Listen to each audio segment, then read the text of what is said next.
Sejam todos bem-vindos a mais um estudo. Hoje daremos continuidade às bem-aventuranças e vamos trabalhar na quinta bem-aventurança, que encontramos em Mateus, capítulo 5, versículo 7. Bem-aventurados os misericordiosos, porque eles alcançarão misericórdia. E a misericórdia ela vai completar principalmente a mansidão, que é uma outra bem-aventurança. O manso, como nós vimos lá, ele não revida ódio, com mais ódio. Já o misericordioso é um passo a mais.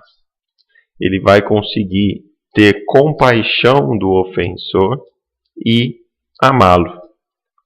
Por exemplo, Jesus na cruz, ele teve compaixão, de todo o povo, de todas aquelas pessoas que o crucificaram.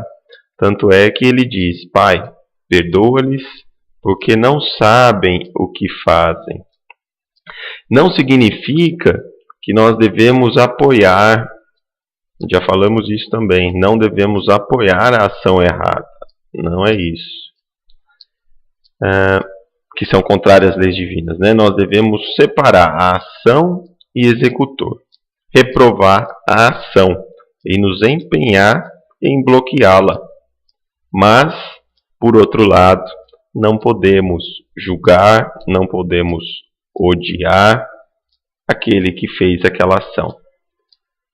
A misericórdia ela vai fazer então que seja possível sentir sentimentos positivos, como a compaixão, o amor, porque sabemos que a ignorância, e próprio Jesus fala isso aqui, ignorância de não saber, ou podemos ver como uma doença ou um desequilíbrio que nos levam alguém a praticar ações contrárias às leis divinas.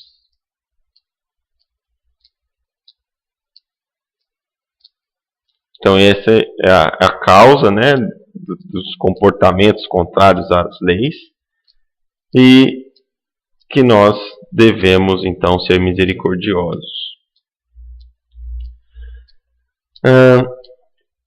Então, o que seria misericórdia? Seria compaixão, piedade, compreensão do outro.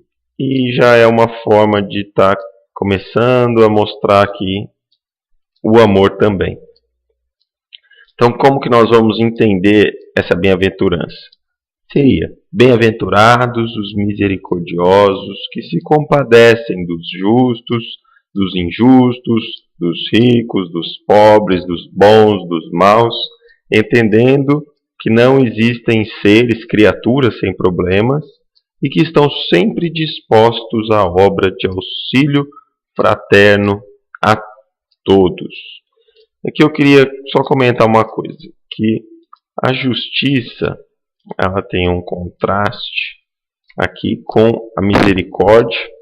Por isso que nós falamos também na outra bem-aventurança, na anterior, na quarta, que são aqueles que buscam, anseiam, estão com sede, com fome, de serem pessoas justas, de praticar a retidão e não buscar a justiça externa, porque senão aqui ela seria contrária à misericórdia. Então existe um contraste aqui e nós vamos ver isso. De um lado eu tenho a justiça, que é um conjunto das leis, e o amor, que nós vamos representar aqui com a vida. O que nos equilibra justiça e amor, que seria essa área aqui, é exatamente a misericórdia.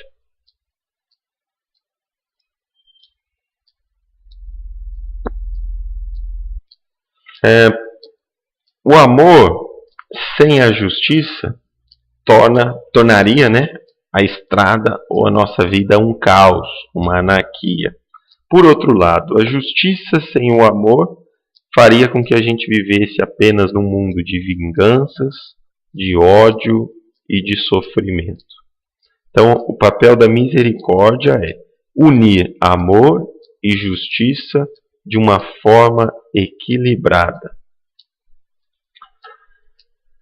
Nós temos muitas passagens que vão nos falar sobre misericórdia, sobre o perdão. Eu selecionei apenas algumas. E também aqui nós vamos entender por que aqueles que forem misericordiosos alcançarão então a misericórdia.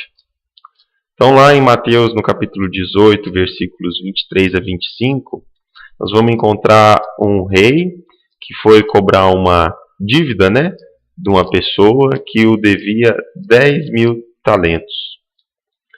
E ele foi tocado de compaixão daquela criatura e então lhe perdoa ou lhe prorroga a sua dívida. E aí essa pessoa que está devendo 10.000 talentos, ela tinha uma outra pessoa que lhe devia 100 dinheiros.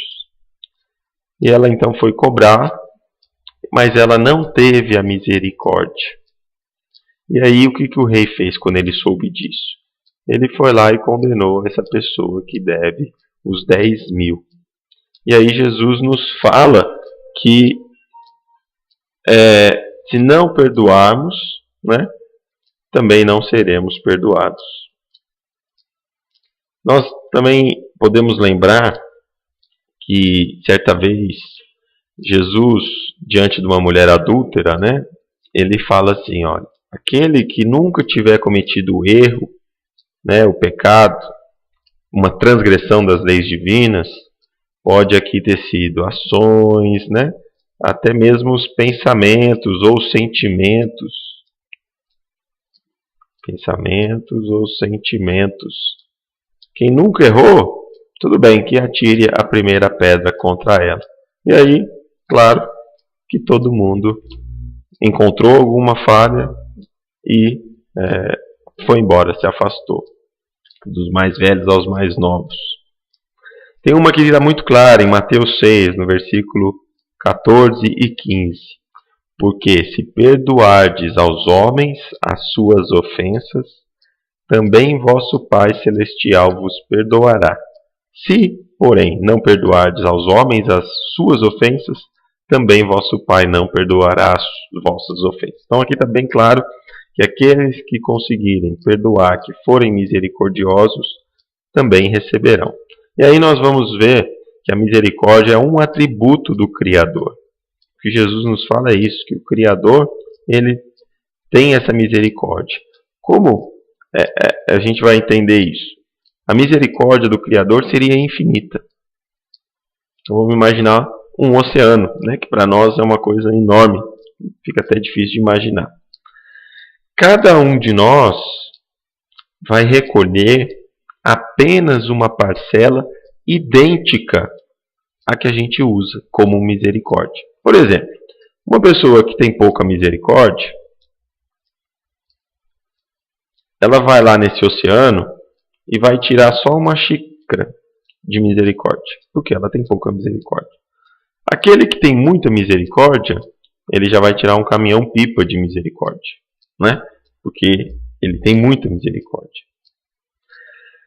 Então a misericórdia vai nos ser dada, a gente alcançará a misericórdia conforme estejamos sendo misericordiosos. Isso Jesus nos deixa bem claro em diversas passagens. Então, para concluir, o misericordioso não se ocupa do julgamento, mas ele vê o que ele pode fazer, como ele pode ajudar, da cooperação, né? Ele compreende, porque ele já é humilde, né? Nós já vimos isso na primeira bem-aventurança, ele já sabe como agir nas aflições, ele já trabalhou a sua mansuetude e busca ser uma pessoa justa. Então ele compreende a sua própria fragilidade. E é claro que também ele sabe que todos nós, os outros, também possuem fragilidade. Então ele não vai condenar o executor, ele vai condenar a ação, fazer o máximo para bloqueá-la, mas sem nutrir qualquer sentimento, pensamento de ódio para com o outro. Porque ele sabe que o equívoco ocorre devido a uma ignorância ou a um desequilíbrio em nossa personalidade. Obrigado a todos pela atenção e até o próximo estudo.